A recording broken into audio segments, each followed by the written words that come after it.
Today we're going to be making little purses or change purses, and if you remember from the, I think it was Christmas around there, we went to a bunch of antique stores, and I got a bunch of these new purse frames, and they were like on sale for they were marked $2.50. Most of them were like $1. They were all half off.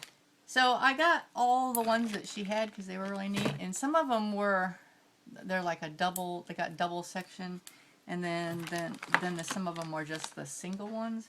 And I have a bunch of them, but I'm not going to be using all of them. I got 2 made, and I'm going to be showing you how to make one. To begin with, I started looking at, I had an antique beaded purse with the same kind of clasp. So I started looking to see how they did it.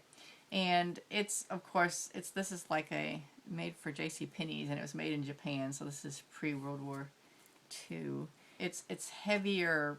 The bead work makes it really heavy, but it's a really nice one. So I really started examining how that one was made. And they covered the inside of the frame, which we don't have to do here because it has like decorative embossing on the metal. But on this one, they just covered it with like a ribbon. So we're going to take a look at that and look at some of the ones I've already done. I'm going to show you how to do it. And I'm using vintage linens, so there's a little bit more delicacy to the fabric because of the age that I sort of had to work around. Ultimately, I think they turned out well. So we have the change purse. This is one that I did using the smaller clasp, and I did like a vintage. I had some vintage like ticking material that I did on the inside. It was really cute. And these were vintage linens. It was a dresser scarf, and it had this southern belle at each end. So I thought, well, that would make a cute change purse. And this doesn't have a place for a strap, so to speak. It has a little thing for like a ribbon. I'm probably going to put a ribbon and a bow on there. But it turned out really cute, and this is using just the smaller frame. And we're going to make another one like that. So the first thing you need to do is a pattern, and I will trace this so it's darker, and I'll make this available as a PDF that you can download. So I'm going to be using, again, one of the smaller ones like I showed you on the Southern Belle purse. And it's just a ball clasp change purse frame. It's not like the double one. I'm still working on the big double. This is more like a purse, and this one I just have basting stitches up here to hold it all in place while I'm sewing it together. But this one is, I saw this idea using the pillowcase, and I don't remember if the one that I looked at had it on fabric, but I put it on a solid blue fabric and I sewed it on there. And this one was pretty wrecked. It was just like the tears in the pillow. It was a pillowcase, and it was torn all the way down to almost to the design, but I was able to patch it up. And over on this side here, there had been a cut and a rip, and I was able to patch that. So I don't think it'll be that noticeable once it's done because it is sort of over there in the seam. So this one was the double clasp, and it's like we didn't look at that, we didn't open that one up, but it has 2 different sections. And like I said, I just have my junky basting stitches on here, so those will all be removed. But I did 2 different fabrics for the inside. I did one on the outside, and then the middle divider, I did a different sort of it was a retro print, 1930s reproduction prints, I think.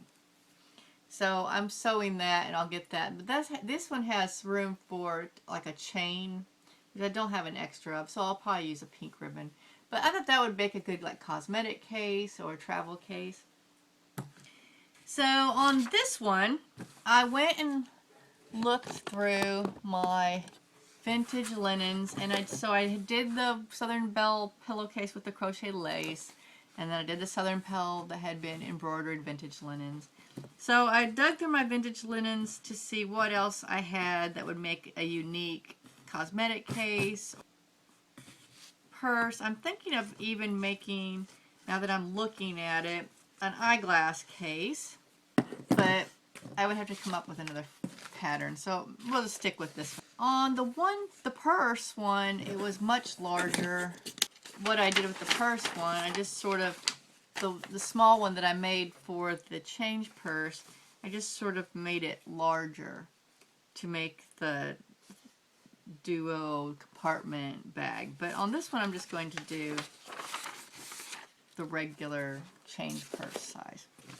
And if you don't have vintage linens, you could use any kind of nice fabric that you like, or you could, if you don't know how to hand applique, if you had like a flower or something out of one fabric, you could cut it out and put it on, and you could zigzag it on the machine.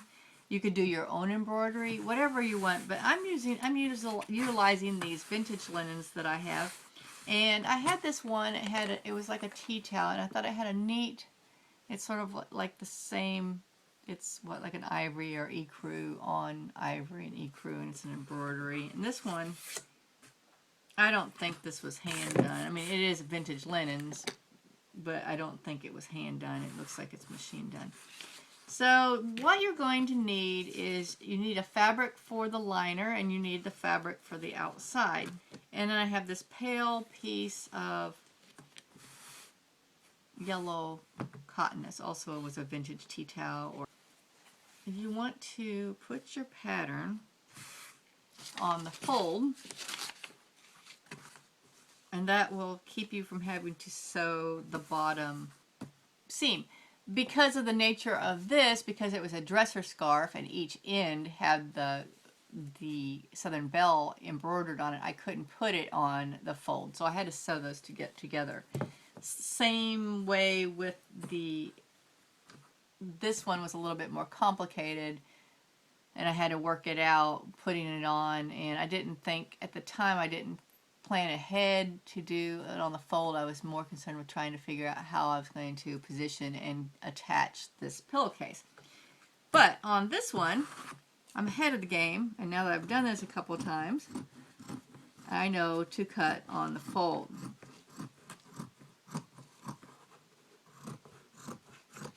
So I'm going to put it down on the fold. Remember, this is the inside liner. So there's our liner, and when we open it up, it's, double. Now at this point, you could put either a layer of batting, like a thin quilt batting, in between this and the exterior fabric. On this one, I did not put any kind of batting. I went ahead and put it in this one on the exterior portions, but not on the inside dividing part, to give the purse a little bit of stiffness. But on this one, I think I'm going to do like I did on the change purse, and I'm just going to leave it the fabric. So I'm not going to be using any sort of lining fabric that I can't think of the name for, or quilt batting. So I'm just going to be leaving it like the change purse. Now, on the vintage linens I've chosen for my exterior of the purse, change purse, cosmetic bag, whatever we're going to use it for. Again, we have the same problem. I can't do it on the fold because the portion that I want to be the front of the exterior of the little purse is on the end. So I'm going to have to sew it. So what I'm going to do, I'm just going to line it up. Trying to center the design.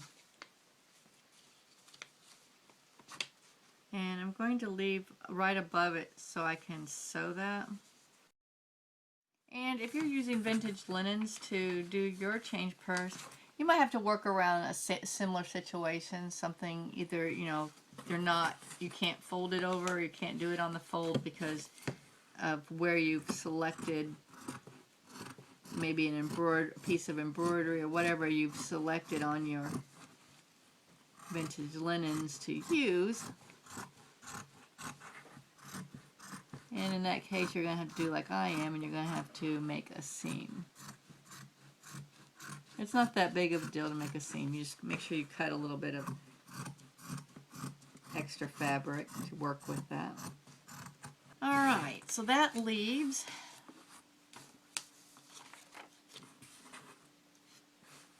so I'm going to be sewing right here.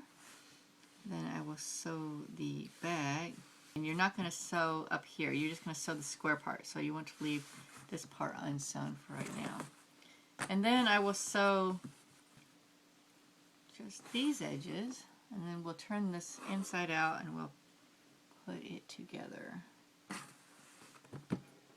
So let's go sew that, and when we come back we will put the liner into the purse and do any sewing that needs to be done with that before we move on to Okay, the first thing I'm going to do is I'm going to sew the two sides, the lining, and then I'm going to do remember we have to join the two pieces because of the way it was situated on the towel, and then I'll do those two sides, and then we will put those together.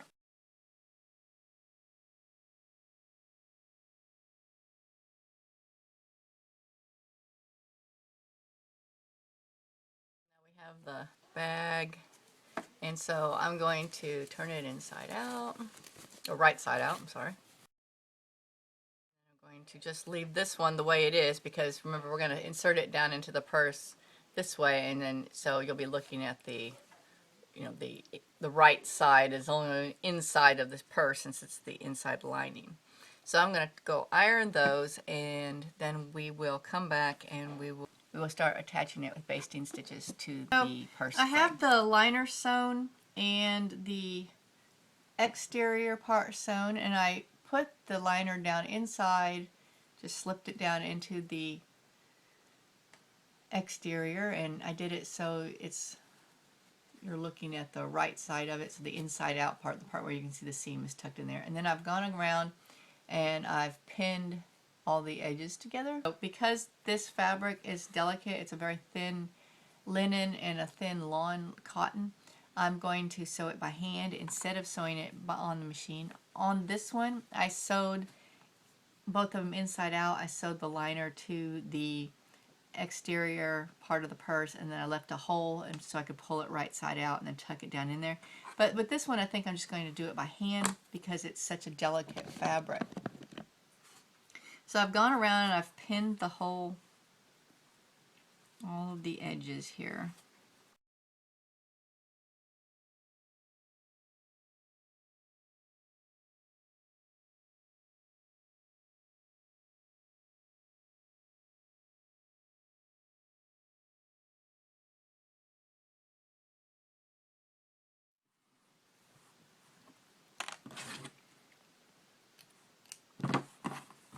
Alright, so I have my liner hooked to the purse. Now, it's a good idea to use a different color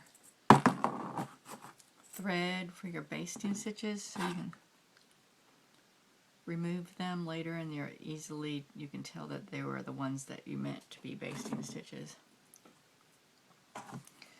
To start with, it's a bit tricky, and what I did is I worked in a couple different places and worked my way back.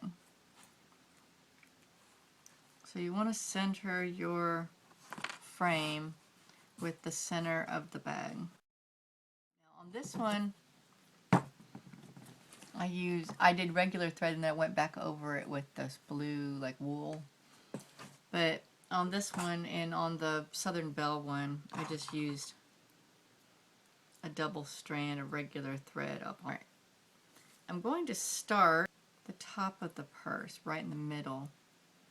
That's the easiest part.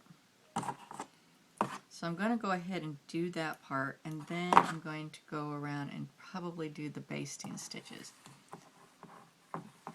So because my design lends itself very well to a middle portion here.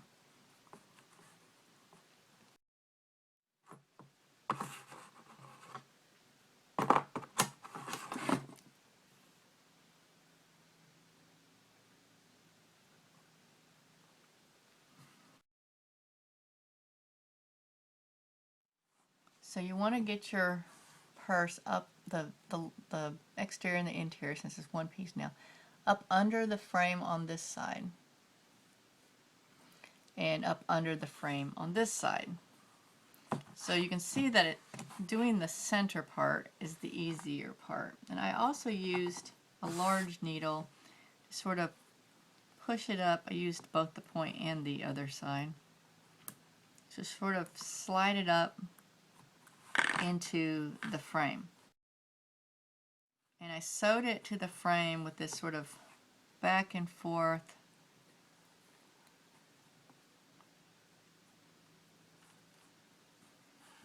technique that's sort of constantly going around and re-stitching everything. Now this fabric is thin enough, I may get away without doing basting stitches. We'll see. We'll keep working and see.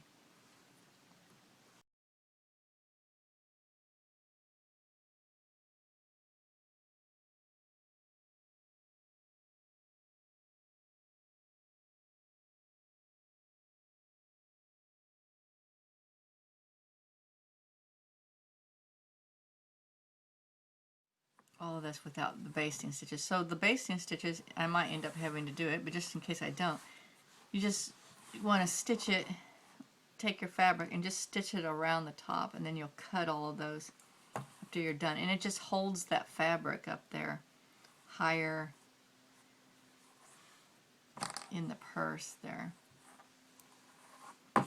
I could keep going, but I'm sort of afraid to do that because I really want to make sure my purse is lined up. So I'm going to finish that side. So I'm going to go back up here at the top now. I'm going to pick back up since I started in the center.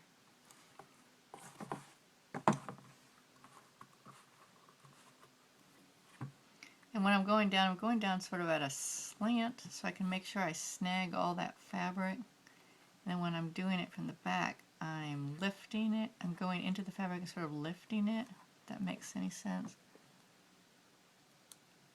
Just making sure that I have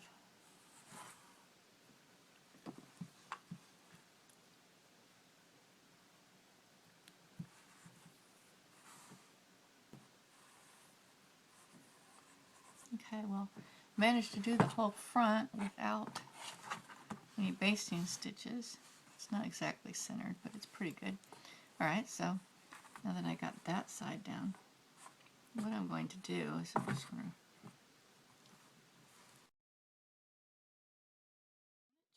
Now I'm going to go in the back. I'm going to start in the center at the top like I did. I think that if you start center out, you're just going to get your purse centered better than if you're trying to go all the way around. Now as you practice, you might find something, you know, works better for you. And you should do what works better for you, but if you don't like that hole, you can sort of, as you're doing that last stitch,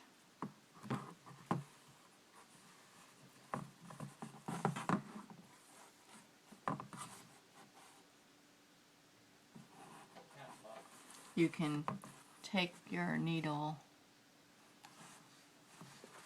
put it down flat, and you can put your needle in here, and you can just sort of do a running stitch. And I just did the on the lining.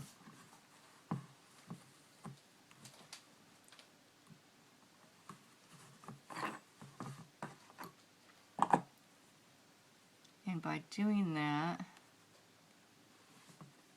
I could cinch up the inside part of it, if you see what I'm talking about here. So without doing anything to the outside, you're able to take up a little bit of space by doing a running stitch right there and then just finishing it off. And here, let me show you what I'm talking about. And now when I close it, see the hole is gone because I've taken it up on the inside a little bit. Otherwise, you're going to have like the hole over here. So let me do that real quick on this side.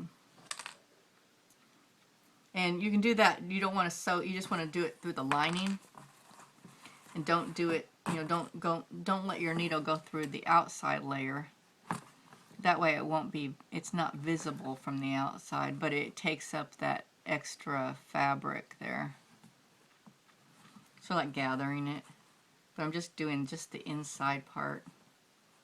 Close it again. The hole is gone, but I haven't sewn to the outside at all, so it's not visible. So you've taken it up on the inside only. But you know, it takes up that hole. If you don't mind the hole, I'm trying to think. This one I did the same thing. That is the little bag.